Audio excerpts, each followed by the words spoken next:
It's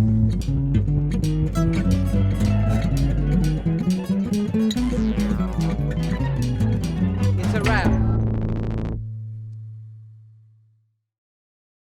J'ai toujours eu beaucoup de plaisir à ouvrir un dictionnaire. On y a rendez-vous avec les secrets des langues et, dans les lexiques, avec les histoires complexes des rapports entre les peuples qui les parlent. Le langage est une manière de décrire l'homme. Il s'y retrouve tout entier. Ce métier, pourtant si dévoué à l'image, est l'un de ceux qui ne cessent d'utiliser la parole. Donc j'ai profité d'un tournage que j'ai fait en Écosse, le tournage d'un long métrage avec une équipe franco-britannique en 1989, pour définitivement régler ce problème de l'apprentissage de l'anglais technique. Donc concrètement, je suis rentré dans le camion des électriciens et j'ai dit ça, voilà, comment on dit ça, et ça, comment on le dit en anglais. Je suis rentré dans le camion des machinistes et j'ai dit ça, comment on dit. Et donc je suis rentré en France à la fin de ce tournage avec plein de petits bouts de papier dans tous les sens.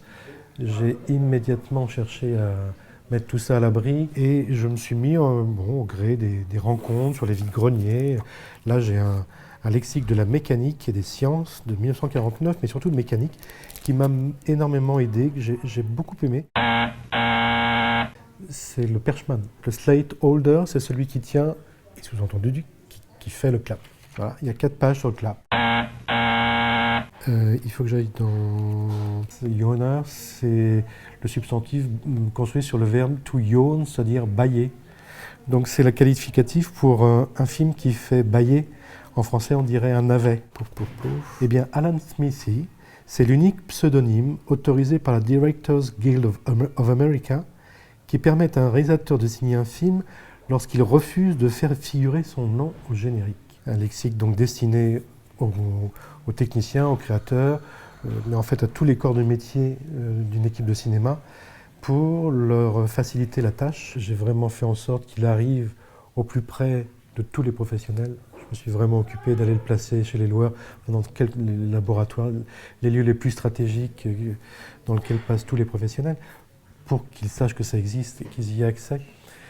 Et bon, ça déjà, c'est une satisfaction énorme. Et puis la toute dernière chose, bon là, qui est encore plus presque improbable, il se trouve que Guy Etienne, qui est un linguiste et qui est breton, a créé des mots nouveaux en breton pour permettre à cette langue vivante de continuer à vivre. Donc ça a donné cet ouvrage qui s'appelle Guerriadour Art Mediaou. C'est extraordinaire, moi qui suis breton, d'avoir été contacté par un linguiste breton qui avait envie, qui a repéré mon lexique parmi d'autres lexiques existants et qui s'est rendu compte que oui, j'avais fourni la meilleure trame pour lui, pour qu'il puisse s'en inspirer et faire son travail de créateur de nouveaux mots. It's a wrap.